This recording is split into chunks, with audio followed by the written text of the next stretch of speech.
स्वागत है आप सभी का नए भाग पर। आज हम बात करने वाले हैं इंडियन पॉलिटी और भारतीय राज्य व्यवस्था का एमसीक्यू। इससे पहले इंडियन पॉलिटी भारतीय राज्य व्यवस्था का कई सारे एमसीक्यू वीडियोस अपलोड कर दिए गए हैं, आप जाकर वहां से देख सकते हैं इस यूट्यूब चैनल पर। और आधुनिक भारत से संबंधित भी एमसीक्यू अपलोड कर दिए गए हैं, आप जाकर देख सकते हैं। और जैसा कि मैं आप सभी से बार बार ये बात बोलता हूँ कि जैसा यह जो एमसीक्यू इस समय चल रहा है वो हर एक एग्ज़ाम के लिए इंपॉर्टेंट है। हर एक एग्ज़ाम के लिए, स्टेट लेवल, यूपीएससी लेवल, कोई भी एग्ज़ाम हो, छोटा से छोटा, बड़ा से बड़ा, जहाँ पर भी इन विषयों से संबंधित सवाल पूछे जाते हैं, जैसे कि मॉडर्न हिस्ट्री हुआ या फिर इंडियन पॉलिटी हुआ, जहाँ पर भी पूछे जाते हैं, उन सभी एग्ज़ामों के लिए बहुत इंपॉर्टेंट है। तो इसको आप खुद देखिए, अपने दोस्तों को जरूर शेयर करिएगा। तो चलिए शुरू करते हैं आज का ये वीडियो। सवाल नंबर 81 है, नीति निर्देशक सिद्धांतों के निम्नलिखित अनुच्छेदों में से कौन सा अंतर्राष्ट्रीय शांति और सुरक्षा के संवर्धन से संबंधित है। सवाल नंबर 81 का सही उत्तर होगा ऑप्शन नंबर ए, अनुच्छेद 51। ठीक है, एक मिनट। अब बात करें प्रश्न नंबर 82 के बारे में। यहाँ पर आपके सामने दो सूची दिया गया है, सूची नंबर 1 और सूची नंबर 2। सूची नंबर 1 में कुछ अनुच्छेद के नाम दिए गए हैं, जैसे अनुच्छेद 323A, अनुच्छेद 324, अनुच्छेद 330 और अनुच्छेद 320।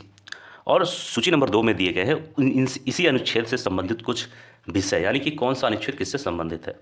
आपको मिलान करना है कि कौन सा अनुच्छेद किससे संबंधित है। तो पहली बात जानते हैं इसका उत्तर। तो 82 का सही उत्तर होगा सी, यानी कि ए का संबंध 2 से है, बी का 1 से, सी का 4 से, डी का 3 से। अब आइए बात करते हैं, ए का संबंध किससे है, 2 से ना, यानी कि अनुच्छेद 323 का संबंध किससे होगा, 2 से, यानी कि प्रशासनिक अधिकरण से। इसी तरह बी का 1 से, यानी कि अनुच्छेद 324 का संबंध होगा निर्वाचन से। ठीक है, यहाँ सी का 4 है तो सी का 4 हो जाएगा, डी का 3 हो जाएगा। ठीक है, आप लोग समझ चुके होंगे। अब बढ़ते हैं प्रश्न नंबर 83 की तरफ। इसमें कहा गया कि भारत के संविधान के अनुच्छेद 355 के अधीन संघ का वह दायित्व है कि वह, अब इसका क्या दायित्व है। 83 का सही उत्तर होगा ए, यानी कि बाहरी आक्रमण और आंतरिक अशांति से राज्य की सुरक्षा करें। बात करेंगे प्रश्न नंबर 84 के बारे में। इसमें है, जब केंद्रीय मंत्रिमंडल ने वर्ष 2002 में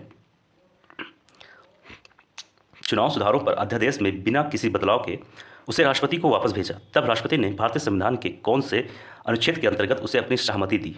तो 84 का सही उत्तर होगा सी, यानी कि अनुच्छेद 123। अब बढ़ते हैं प्रश्न नंबर 85 की तरफ। इसमें कहा जा रहा है कि गुजरात में विधानसभा के चुनाव वर्ष 2002 को स्थगित करने के चुनाव आयोग के निर्णय की, एक मिनट, विधि मान्यता पर उच्चतम न्यायालय की राय जानने के लिए राष्ट्रपति ने उच्चतम न्यायालय से अनुरोध भारतीय संविधान के कौन से अनुच्छेद के अंतर्गत किया। तो 85 का सही उत्तर होगा बी, यानी कि अनुच्छेद 143। अब बात करते हैं प्रश्न नंबर 86 के बारे में। भारत के संविधान के निम्नलिखित अनुच्छेदों में से किसके अनुसार प्रत्येक राज्य की कार्यपालिका शक्ति का इस प्रकार प्रयोग किया जाएगा जिससे कोई प्रतिकूल प्रभाव ना पड़े। 86 का सही उत्तर होगा ऑप्शन नंबर बी, यानी कि अनुच्छेद 258। बात करते हैं प्रश्न नंबर 87 के बारे में। भारत के संविधान के निम्नलिखित कौन से अनुच्छेद में उपबंध है कि 14 वर्ष से कम उम्र के किसी बालक को किसी कारखाने या खान में काम करने के लिए नियोजित नहीं किया जाएगा या किसी अन्य परिसंकटमय नियोजन में नहीं लगाया जाएगा। तो प्रश्न नंबर 87 का सही उत्तर होगा अनुच्छेद नंबर ए, मतलब ऑप्शन नंबर ए और अनुच्छेद 24। अब बात करते हैं प्रश्न नंबर 88 के बारे में। इसमें कहा गया है, भारतीय संविधान में समानता का अधिकार 5 अनुच्छेदों द्वारा प्रदान किया गया है, वह कौन सा है। 88 का सही उत्तर होगा सी, अनुच्छेद 14 से 18 के बीच में समानता का अधिकार के बारे में बात किया गया है।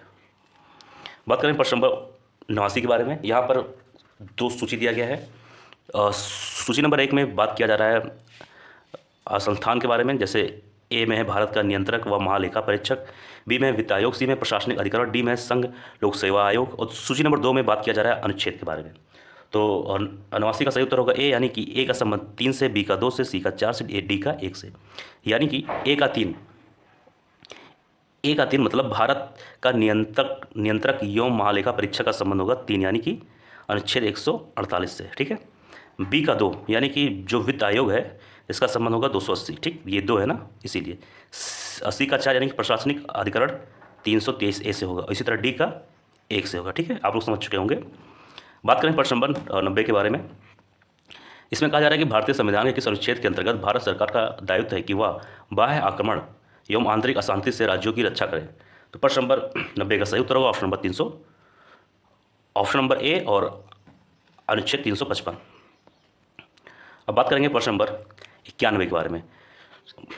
भारत के संविधान के अनुच्छेद 3 के अनुसार संसद विधि द्वारा, यहाँ पर आपके सामने 4 पॉइंट दिए गए हैं, आपको बताना है कौन सा सही है। भारत के संविधान अनुच्छेद 3 के संदर्भ में पूछा गया है।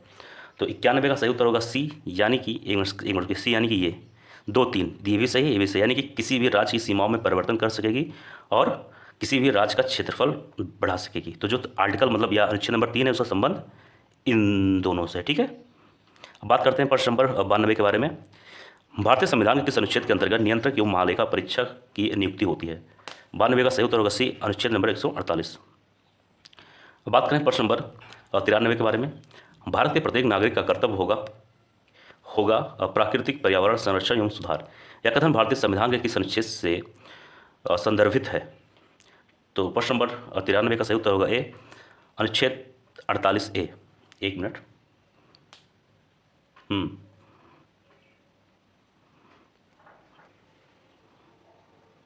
एक मिनट माफ करिए। और प्रश्न नंबर 93 का सही उत्तर होगा ऑप्शन नंबर बी, 51A। ठीक है, अब बढ़ते हैं प्रश्न नंबर 94 के बारे में। इसमें कहा गया कि राज्य विधानसभाओं में एंग्लो भारतीय समुदाय के लिए प्रतिनिधित्व का प्रावधान भारत के संविधान के किस अनुच्छेद से संदर्भित है? ठीक है, तो 94 का सही उत्तर होगा डी, अनुच्छेद 333। लेकिन मैं आपको यहाँ पर बताता चलूँ कि एंग्लो इंडियन जो 2 सीट होते थे लोकसभा में, अब उसको मतलब लोकसभा कह सकते हैं, मतलब ओवरऑल पार्लियामेंट में उसको अब रिमूव कर दिया गया। ठीक है, तो ये जो एंग्लो इंडियन की बात है वो अब इस समय तो नहीं है, लेकिन ये चीज़ 2 साल पहले ही किया गया है। लेकिन आपको जानना चाहिए कि एंग्लो इंडियन जो सीट थी वो किस अनुच्छेद से संबंधित थी। ठीक है, ये आपको जानकारी होना चाहिए। अगर कोई आपसे ये पूछता है कि एंग्लो इंडियन कौन थे, मतलब एंग्लो इंडियन को सीट क्यों दिया गया, या फिर एंग्लो इंडियन का जो सीट था वो किस अनुच्छेद से संबंधित है, तो आपको ये नॉलेज होनी चाहिए ना, इसलिए एज अ नॉर्मल नॉलेज। लेकिन अब ये चीज़, ये सीट अब रिमूव करा दिया गया है। ठीक है, ये ध्यान दीजिएगा। बात करते हैं प्रश्न नंबर 95 के बारे में। भारतीय संविधान का कौन सा अनुच्छेद भारत की विदेश नीति से संबंधित है?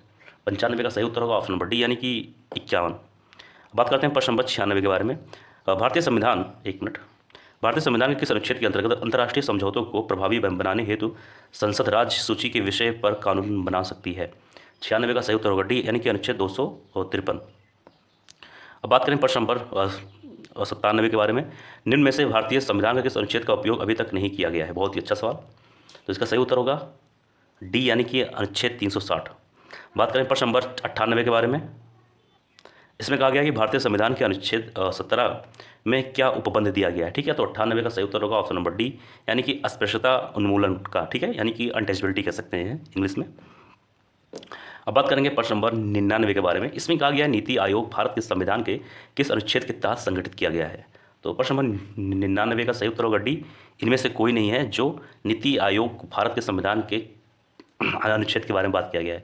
ठीक है, अब मैंने नीति आयोग के बारे में इसी वीडियो में मैं आर्टिकल में बात कर चुका हूँ, इसलिए अगर आप ध्यान से देखेंगे तो आपको मालूम हो जाएगा।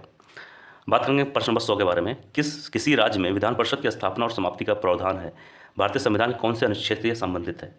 तो 100 का सही उत्तर होगा ऑप्शन नंबर बी, अनुच्छेद 169। अब बात करेंगे इस वीडियो का अंतिम सवाल है, सवाल नंबर 101। भारतीय संविधान के किस अनुच्छेद में अनुसूचित जातियों और अनुसूचित जनजातियों के लिए आरक्षण का प्रावधान किया गया है? बहुत ही अच्छा सवाल। 101 का सही उत्तर होगा ऑप्शन नंबर डी, यानी कि 335, अनुच्छेद नंबर 335।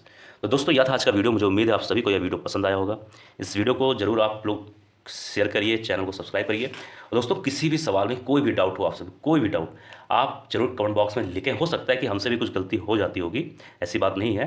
तो आप लोग कोई भी दिक्कत हो जरूर कमेंट बॉक्स में उसके बारे में लिख दें, उसके बारे में एक बढ़िया डिटेल वीडियो आप सभी के लिए आ जाएगा। ठीक है, मिलते हैं किसी और वीडियो में। आप स्वस्थ रहें, अच्छे रहें। जय हिंद, जय भारत।